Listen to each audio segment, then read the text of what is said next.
Okay.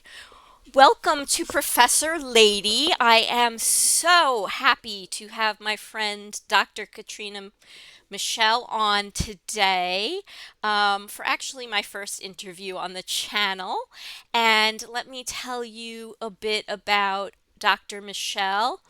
Um, Dr. Michelle is a holistic psychotherapist and spiritual coach who specializes in educating and supporting people through transformative experiences and non ordinary states of consciousness.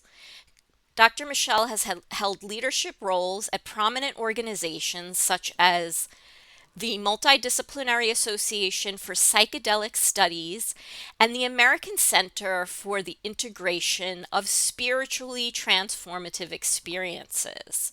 So those acronyms are MAPS and ASSIST. She's taught at Columbia, Fordham, and NYU, and currently conducts research on challenging psychedelic states with the Emergent Phenomenology Research Consortium.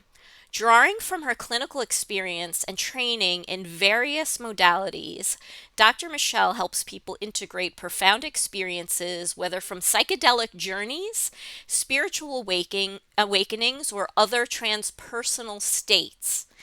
So, I am so excited to have Dr. Michelle on because we have actually presented together in social work classrooms about this topic that I love so much and she loves so much. Um, and now we want to bring it to the broader, well, I want to bring it on my channel to the broader public. Dr. Michelle's been doing that through her work with Assist in the past and currently through many other means.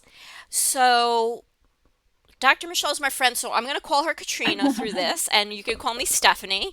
Um, so, let's start with the basics, Katrina. Yeah. Let's start with um, a basic definition. Mhm. And I want you to tell me. And this is a definition from ASSIST. Again, that's the American Center for the Integration of Spiritually Transformative Experiences. And I want you to tell me if you would change anything with this definition or if it's been updated in any way. Mhm. So it says spiritually transformative experiences, STEs. An experience is spiritually transformative when it causes people to perceive themselves and the world in a profoundly different way by expanding the individual's identity, augmenting their sensitivities, and thereby altering their values, priorities, and appreciation of the purpose of life. Yeah, I think that sounds very much the way I would describe it. Yeah, yeah. So this is such an interesting topic right now because I feel like I'm hearing from a lot of different people and seeing on social media that people are going through a lot of things Mhm. right now. Mhm. People are always having spiritually transformative experiences. Various Yes. people anywhere, any place, any time. Maybe it's because I'm more tuned in to certain experiences because of my channel. I've been talking, for instance, a lot about sightings of unidentified anomalous phenomena, it's called. Mhm. And we'll talk about how this is one of the potential trigger events, in addition to near death experiences and a few others for spiritually transformative experiences. I'm also working with some researchers to look at the effects of seeing such things were specifically they looked at the Phoenix lights Mhm. from 1997, and they're finding that they had quite an effect on people seeing the Phoenix lights. Yeah. um, now what we want to do, what I proposed, is that we look at the effects on people who saw those huge boomerangs and other objects in the 1980s in the Hudson Valley, which is probably like, those are the top two most famous mass sightings. Hmm. Phoenix Lights, one event, Hudson Valley over several years in the 80s. And we're seeing signs of it being definitely a triggering event for STE. Hmm. Um, but there are many other events. So we have the definition. Triggering events. They include traumatic events like being in war, witnessing violence in the community or in the home, changes in relationships like a divorce or a death in the family, a serious illness or recovering from an illness, um, a near death experience. I would say, with or without the famous sort of seeing the tunnel and all that goes with the near death experiences that have a anomalous, I guess, aspect to them, in addition to almost dying from something, right? And not necessarily Hmm. even having that experience, but just the experience of like, oh my goodness, I almost lost my life. And also, other triggering events can be spiritual experiences, transpersonal experiences, what we call after death communications with loved ones, out of body experiences, UAP sightings, as I just mentioned, and something called energetic awakening experience. So we have on our list some spiritual experiences, some anomalous experiences, and some all too human horrible experiences, right? Um, so, Katrina, would you add anything to Yeah. the list? Yeah. I mean, And, mhm. okay. And after that, would you please give a brief definition of energetic awakening experience? Because a lot of people probably Sure. have not heard that term. Sure. Yeah. Well, why don't we start with that since you already mentioned energetic awakening experience? I guess that would be considered what we refer to as a Kundalini awakening. It's when there's suddenly a rush of energy that comes into the body that people have an experience of, and they don't know what to point to understand it. And it often feels like a rush that's coming through. Sometimes there's heat, sometimes there can be an electrical sensation. In the classic sort of Kundalini understanding, Kundalini being a Sanskrit word and something that they talk about in Hindu literature, it's something Mm. that enters in through the base of the spine, opening up and inviting the energy to rise up into the body in a way that maybe a person hasn't experienced before. And that could be really overwhelming for the system. What would trigger such a thing? Yeah, well, I think spiritual practice is the first answer. People often engage in spiritual practices in our modern world without a lot of grounding as to why they're doing it. So these spiritual symptoms come up Hmm. without a container to necessarily hold them and a way to understand them.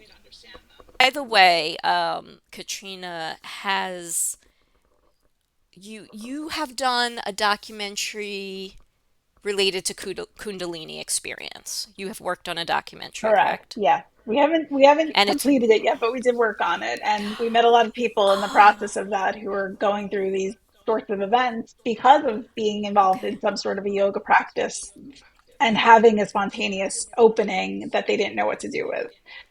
And yeah, it's Okay. not always pleasant, but it can be pleasant, and it can also be super distressing and disorienting. So there's a wide range of possible experiences.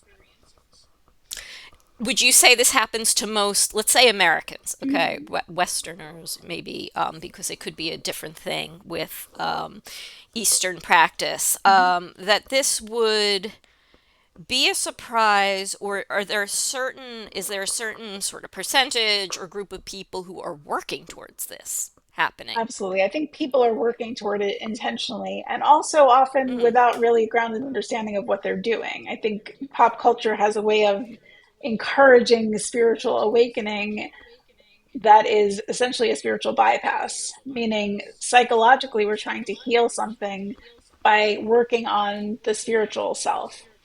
And when mm. we are not psychologically grounded and mentally prepared to hold the energies that can come in by an actual energetic awakening experience, it can cause all kinds of distress and turmoil. Okay, so you're essentially saying you need a coach or some kind of preparation for this Yeah. triggering event because it's something pretty big in someone's life. Okay. Well, we'll watch for when is the documentary coming out? I'll Do you have let an you know. estimate? We've Estimated? we've paused on it until we can find the money to complete it. So we're waiting for Okay. investors now to take an interest and support us in getting that Oh, finished. okay. Anyone watching this who wants to invest, trust me, Katrina will make an amazing product, an Thank you. amazing documentary. So Thanks, Stephanie. by all means, contribute. So, yeah, we have an interesting list of events. Like I said, all too human, war, violence, illness. We also have these anomalous triggers, this after death communications, things that perhaps people weren't expecting, UAPs. And let me tell you, I was talking to a few people who have seen orbs, and I'm calling it orbs. Mhm. We don't know exactly what it is, but it seemed like some of the drones were becoming orbs. It was getting really crazy Yeah. in November and December. But anyway, people and I had sightings of some interesting things too. But anyway, a couple of the people I talked to, I see this. I don't even necessarily know them, but I see something in them. They have been changed by this. Mhm. And they are so certain of that they've seen something anomalous, something that's not mundane in our world, Mhm. right? The everyday thing, even a typical drone or an aircraft, and just seeing it on their face and hearing them speak, and even some videos that I show where people are cursing and like they're kind of half cursing, they're kind of half joking, but in the moment, they're like, I have never experienced anything like this. People from all walks of life, we're not alone, or whatever their Mhm. assessment is at that moment. It's incredible. Yeah. Wow. So, yeah, so let's go to talking about these effects. Mhm. This immediately or gradually. So you work with people in the clinical settings who have had these transformations. Yes. Um, Mhm. tell us a little bit more about the effects. Um, we're going to talk about positive and negative, but maybe from your clinical experience, the most common effects you're seeing, perhaps. Mhm. Yeah, well, I think the effects are really wide ranging. Like I said, sometimes there's a lot of physical and emotional distress. There can even be psychosis, features of psychotic, events. Um, Most often, I think there's such a shift in worldview that people don't Mm, know how to hold it. And that can be its own trauma, even though perhaps it's something that they come to view as a positive shift. So, for example, somebody going through one of these experiences may suddenly realize they've seen a UAP, and maybe they even will discuss it as an alien encounter that is much more intimate and personal than most people want to believe or understand. And yet it shifts them so profoundly that they no longer relate to the world in the same way. Their friends mm, can't engage with them the same way because now they are seemingly obsessed with this new way of thinking and relating to the world. So a lot of social problems can really come from this, even though if ultimately maybe the person has a new sense of benevolence, maybe they have a higher sense of functioning because they feel like they're not alone, they feel like the universe is more expansive than we're led to believe. but it can lead to other challenges, such as who wants to go to work 9 to 5 and worry about a paycheck when you've been touched by something that feels so much larger in scale than your mind could have ever held before. Yeah, I've read about the UAP after effects in particular. It's so interesting you use the word obsessed. Yeah, I felt this, is it obsessed? I was reading something about the author was like, it's not exactly obsessed in the way, in a pathological way that hmm, you would think of, but it's almost like always in the background of yeah, some, if not at the forefront yeah, of someone's life, maybe more immediately after it happens, but they are thinking about it yeah, constantly. Um, are they sculpting their mashed potatoes and their garbage, as we've seen in Close Encounters of the Third Kind? And I can't wait for Spielberg's next one. Not necessarily that extreme, but it's like they're thinking about it yeah, a yeah, lot. Um, so, common personal changes that we have on our slide here that occur with STEs. I'll just run through these, but you've mentioned a bunch of them: questioning long held spiritual or religious beliefs, or adopting new beliefs, expanding awareness of one's reality or spirituality, changes in personal characteristics or values, for example, more benevolent, compassionate, less self-centered, questioning the nature of reality, wanting to learn more about spirituality, philosophy, or the universe, changes in relationships to align with new beliefs that emerged from the STE. Um, I want to ask you from your clinical experience. We've got the life events, right? Like war, domestic violence, an illness, a divorce, that kind of stuff. And then we've got the spiritual triggers, something someone wasn't expecting. Do you see a different trajectory of the effects between those? I'm going to, call them kind of two different categories. Um, or even connected to an illness or something like that, where someone's not necessarily having an out of body experience or hmm, an NDE, right? hmm. Do you see that it happens more slowly with something like violence, war, Yeah, that's a good a question. change in family, versus that really in your face, like, I've just seen something that's the size of a football field over my Hmm. house. We are Right, not alone. right. I am certain. Yeah. So, if Yeah, anything from your clinical experience. it's such a good question. I'll be honest. I think there's so many people who are having these diverse experiences, and yet we don't have a lot of research on it. So even in my own experience, as a researcher and clinician, I can't pretend that I have the answers. What I will say is, I think with any of these big circumstances that one can experience in one's life, we can either be defended to it or we're wide open. Sometimes those defenses serve us to kind of slowly integrate the understanding. Sometimes it knocks us off our feet and we have to take a few minutes, years, or lifetimes to really integrate it and have an understanding about how to move forward in a healthy way. So I think when we talk about trauma, something like a near death experience, something like the loss of a loved one, um, it's really all the same. It's just a matter of how our system acclimates to it and how we integrate. Hmm. And I think that's part of the reason why it's good to talk about it, because when we talk about it, we give other people permission to talk about their experiences. We normalize it, and then I think people can begin to work with whatever material is there instead of burying it more deeply in the unconscious. So, I guess briefly, I'll give an example from my own life, which Katrina has heard during our presentations.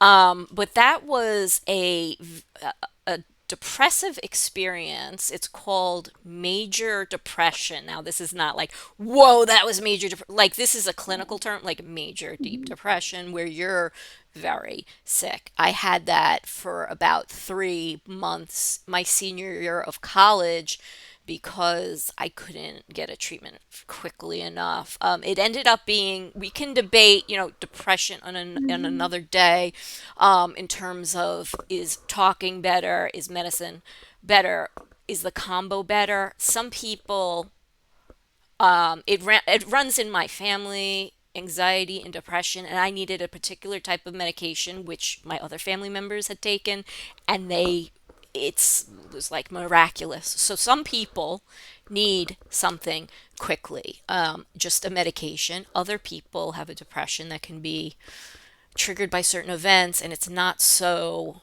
biological or biochemical. I don't know how we want to describe this, and they can talk about it over time and feel better. Anyway, it was really bad, and it took a couple of months to get the right treatment, which is 3 months of hell is a long time. You feel like you're a zombie, kind of awake, like a Walking Dead person. If anyone, it's really hard to describe if you haven't had a major depressive episode to even believe what it feels like. So it was absolutely like a near death experience, of almost dying, right? I'm not saying that there was an imminent plan to end it, but feeling so horrible that you lose all sense of normalcy and who you are. All right, that is completely traumatic. So got the right treatment, felt better, and after that, like a person who has almost died, all of these things started happening in my life where I'm thinking about spirituality. I'm thinking more about life after death. I'm thinking about the purpose of everything. Why the suffering, right? Because Mhm. I had experienced great suffering. And I started reading about all these spiritual topics, getting into yoga, getting into meditation, getting very like interested in the environment, which Mhm. was interesting. And I think we talked about that was on one of the slides that you become more concerned about. I was always concerned about society and a kid that was very caring about social problems, but the earth in particular, I was getting like very worried and Mhm. interested in the environment. Yeah. Um, and a lot of thought about life after death, but it was an awakening, and ultimately it was incredible. It Mhm. was an incredibly positive after effect. Yeah. I wouldn't want anyone to have to go through that to get that opening, Mhm. because it was hell. But if any good thing could come out of an experience like that, I guess it could be an STE. I even had an ADC after that, which I'll remind everyone is an after death communication where you hear the voice of someone who has passed, or you see them in a dream, or you smell their perfume, or you really feel that they're present. Um, and then sometimes things start to align for people during these STEs, the after effects, which is incredible. Getting interested in certain career pathways, the right people coming into your life, but maybe you're more open, and that's why those things are coming. Mhm. But I just wanted to share that real life experience because that might help Yeah. people, and to also know that a trigger could be mental health, not just physical health. Absolutely. Um, so, why, Katrina, would someone's family members or friends not listen Mhm. to what they're experiencing during this STE and its after effects? Why in the Yeah. world would someone who cares about you, and Mhm. I'm saying, they who cares about you, not, why would anyone be judged by a Yeah. loved one? Yeah. Well, I don't think the judgment is meant to hurt someone. I think it's probably coming from love 99% of the time. And when we Mm-hmm. love people, we don't want them to have experiences that seem to make them unstable, that seem unwell to us. And when we see it's distressing to them and we personally don't understand it, I think we probably think we're doing a service to our friends and loved ones by maybe trying to convince them out of it or help them overlook Oh, it. okay.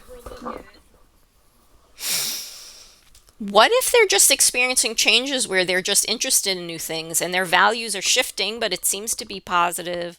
Do you think some family members, friends, or whoever are feeling almost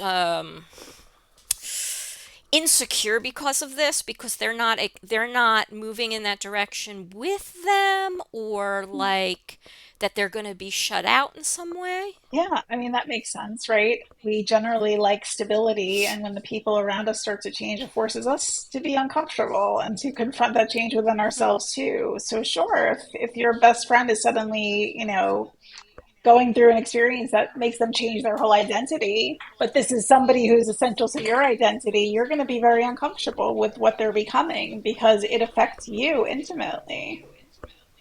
Mm, okay.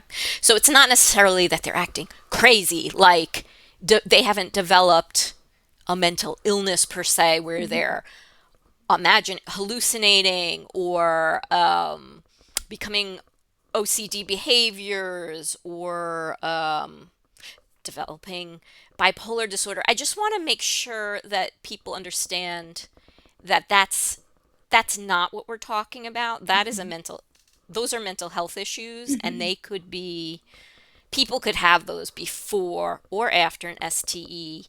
There's not necessarily a connection between the triggering event and a mental health issue. This is more a change in values, interests, outlook, Mhm. spiritual understanding, seeking. Am I explaining this right? Yeah, I think so. And I also think some of this can look like a mental health issue, especially when we don't know better. If Can look that's, like it. Okay. yeah, I think if that's the only lens we have because we don't have an understanding about what an STE is, then it's easy to say, oh, this person's going through something, they're delusional, or, they're having mood swings, when really the person is experiencing an intimacy perhaps they've never known, a revelation to what they perceive as the way the world works, the way the universe works. It's not Mm, necessarily at all the same as a mental health issue, although it can certainly look like that. And I think it's something we need to be really discerning about, as as friends and loved ones, and if we're working with people professionally, as they begin to experience these events.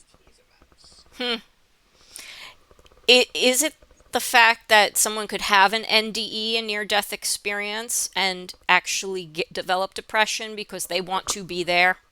They don't want to be here. They're having trouble adjusting. Yeah, absolutely. I mean, we know this from the near-death experiencer community that this idea of suicidality is actually quite appealing to people at times when they've experienced what they perceive to be, the other side, a better way of being without suffering. So it can really be a traumatic incident that we need to be mindful of. It's not always a positive, outcome. It's not always a positive experience, or it could be such a positive experience that compared to the life they're living, they really don't want to be here anymore. So it's something to look out for in that Yeah. case. Yeah, yeah. So just to read from the slide about potential challenging challenges like that, we looked at the positives, right? But some challenges include feeling no one understands you, feeling rejection, like we're talking from family or friends because of resulting changes, difficulty integrating the experience or changes, questioning what one believes about God or reality, feeling withdrawn or depressed because life now seems very mundane, particularly after an NDE and OBE, something like that. Um, Not knowing what one's purpose is anymore. And actually abusing drugs or alcohol to try to relive a spiritual experience. So it's not all a bed of roses. This experience, there can be potential challenges. I would say if you have people who are supportive and are listening to you, those challenges will be less. I think it's safe to say Mhm. because people are open to hearing about what you experienced or are experiencing, and you feel that support and less judgment. I would venture to say if people around you are being very judgmental, let's say they are very religiously strict adherence to a particular religion and you're not feeling that anymore, you're not feeling comfortable with that anymore, and they're rejecting you because of that, that's a challenge. That is definitely not going to be a positive experience. And it's not necessarily a very supportive experience for the person. Mhm. If you're judging them because they have changed their religious or spiritual views, have you seen people leave their churches or synagogues or their religion because of something they've experienced? Yeah, absolutely. I think it's very common that their beliefs begin to transcend the models they know. And that's certainly a big one is somebody's religious identity and perhaps their upbringing. And they've seen something that contradicts that or they may have a much more universal understanding of spirituality than organized religion and faith. And that can also be super disruptive to their families, their communities, because often we're really grounded in that part of our social lives. Mm. Okay, well, I want to talk a little bit about the effects not just on the individual, but on society. As It's such a good question. I think there's a lot happening in the world right now, right? there Politically, always is, in though, terms of right? violence. Absolutely. Absolutely. I think, depending where we are in terms of how affected we are by things, it can absolutely trigger these kinds of events, these events of trying to make meaning or having experiences that take us beyond where we're used to being. Thinking about environmentalism, since you brought that up earlier, that's one way that an experience like this can happen, where there's such a care and a concern for the furthering the health of the planet because we see the devastation that's happening. People can really be led to have extreme beliefs about the climate and climate change that can really affect their mental health and well-being. So, can the increase, let's say, of people having these experiences, what kind of broader societal implications can that have? For example, more and more people talking about it. Um, I can't believe how many NDE channels there are now on Mhm. YouTube. Right. I wrote an article myself about how books affected how people were learning about NDEs and what kinds of books were coming out over the decades, how the genres changed. Today, I would have to write an article about the videos because I think that they're probably more impactful than books at this Mhm. point. But just to say that a lot of triggering events, even the war and the trauma and the family issues and violence and their effects are being talked about more. But those spiritual events, if we think about maybe the 80s, 90s, still kind of very new, kind of stigmatized, right? Yeah. To a certain extent. It was changing at that time. Mhm. Mhm. Um, NDE was coined in the 70s, that term. Um, but people are sharing their stories more boldly and in a more comfortable way. Can this have an effect? And the changes that they experience in their lives. What impact can this have on like a Mhm. beyond the individual, more societal basis? Yeah. Yeah, that's a good question. I think the more our culture experiences people with these so-called anomalous experiences, the more it becomes part of the culture. And the more Hmm. it's part of the culture, the more that shifts the way we live in the day to day, the belief systems we have, the behaviors we have, the way we react to each other and behave with each other. I think absolutely, even just like I said earlier, sharing your own story can inspire people to share their own and maybe validate Hmm. something in them that previously hasn't been validated. And that might impact how they go on to integrate that experience versus, let's say, completely suppressing it or trying to kind of ignore it and move in a different direction altogether. Yeah. I wonder if the younger generations are more comfortable with these topics now, even though they weren't there when they first came out, but now they're being spoken about more broadly in social media, on YouTube, in videos. You don't have to read a whole book necessarily. Right, right. If they're more open to it, I think about how we see that Gen Z and millennials are less traditionally religious than other generations. They identify, an increasing number of them, a higher number than any other previous generations, identify as spiritual rather than religious. So I'm Mhm. wondering if all of this really is taking hold in a broader way, and even on the subconscious level in some way, Mhm. with people, particularly young people who are coming into learning about this, Yeah. in a way that's less stigmatized. It's just all over now, Absolutely. all over the Exactly. place. Yeah. Yeah, I agree. I think now it's part of the zeitgeist when, let's say, 20 years ago, taking yoga class was still kind of novel, and now it's just something maybe you hear about every day regularly. So, yeah, absolutely. I think that the younger generations are being raised in an environment that is already a lot more friendly to these possibilities. So, of course, it gives them more permission to lean into what they might experience or pursue these practices that would encourage these types of experiences. Mm, very interesting changes between the generations. I think we need to keep following all of that. Mhm. Um, all right, so I want to conclude with talking a little bit about if people are experiencing these triggering events in a subsequent, what they're now recognizing, perhaps because of this or something else they've heard, as a Mhm. transformative experience, spiritually transformative experience in particular, and they're feeling kind of isolated because of it. What can we do clinically? Now, you're a clinician. I'm not a clinician or a therapist, so you have the point of view of treating people. We'll call it Mhm. treatment, but working with them really Mhm. Yeah.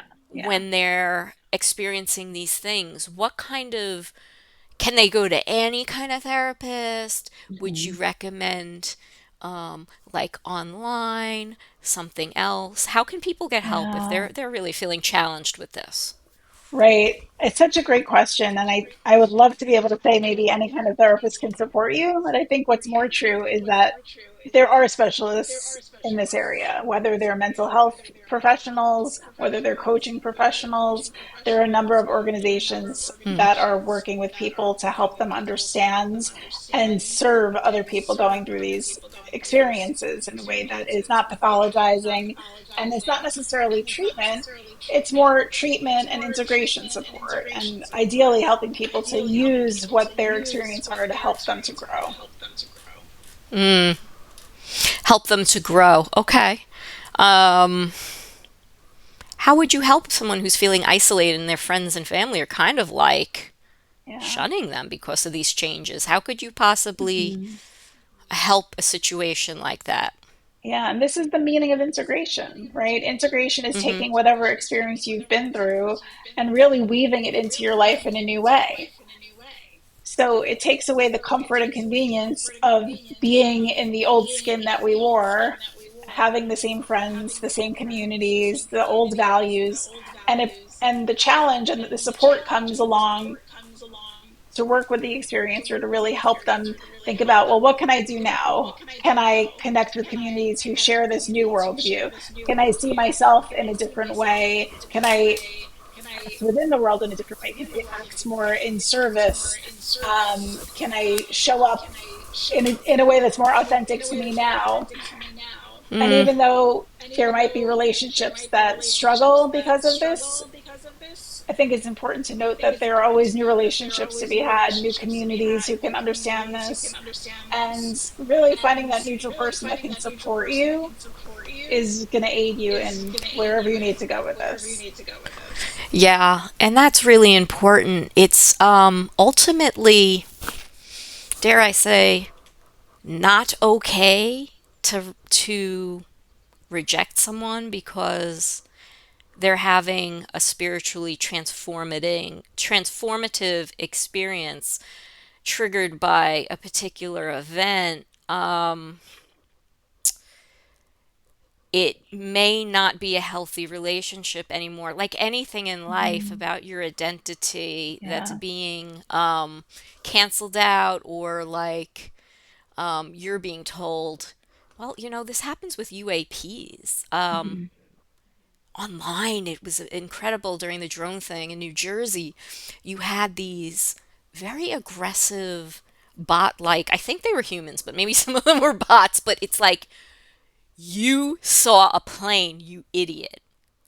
Now, there are mistakes, but these people were like, it was almost like they were trying to refashion someone's reality, especially egregious to me if they've really, and they've provided a video where clearly something is very strange, Mhm. and there's a lot of evidence. They're basically trying to create this regressive reality where it's like it doesn't even matter what you saw. You could have seen a mile wide craft that is so different from anything we ever see, but it's just a plane. It's Yeah. just an Yeah. aircraft. You're you're not seeing anything Mm. anomalous. Very condescending, and I know your reality better than you. It's Yeah. almost like that. Yeah. Yeah. Right. Absolutely. Yeah. And as we know, there are many different possibilities when it comes to declaring reality. And I would start to say to these people on this particular group in the New Jersey Drone Facebook group, 80,000 people, okay? Yeah. 80,000 people joined because this is how huge this was. Mm. I started to say to these people, you seem very afraid.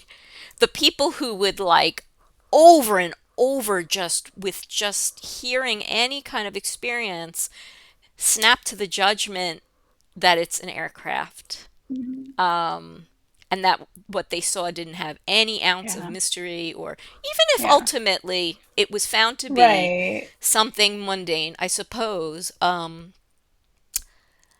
Their response seemed fearful to me, Mm. almost like they couldn't accept even fathoming or opening themselves up to even the possibility Yeah. of something they don't understand.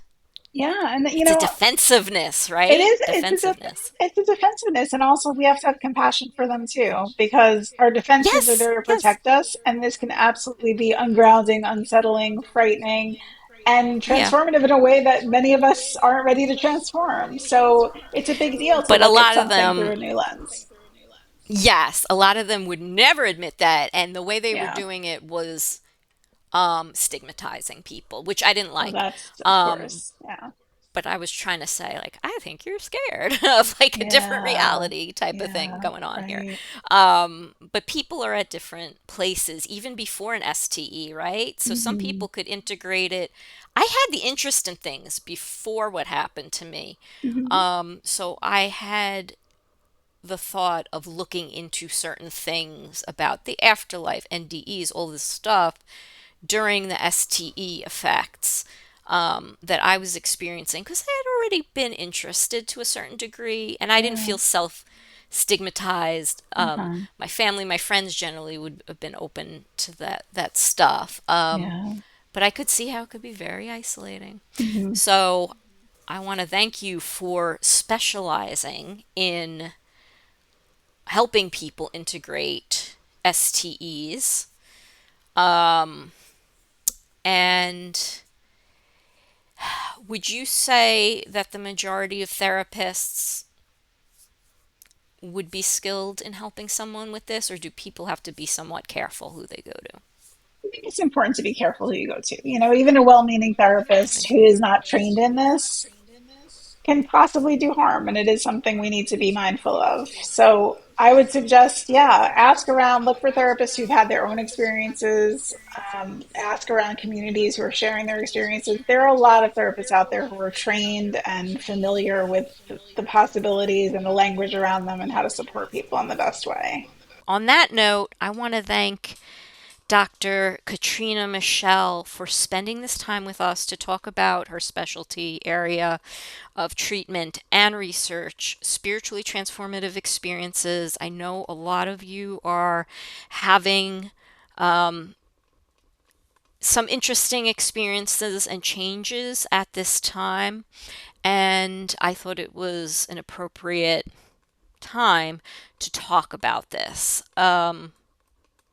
So I'm going to have our contact information listed in the description, our bios, and links to additional information. If you benefited from this interview, please like and subscribe. And I want to see those comments about this topic. I want to hear about your STEs. Um, and we will certainly continue conversations in this vein on the channel in the future. Have a wonderful day. Thank you.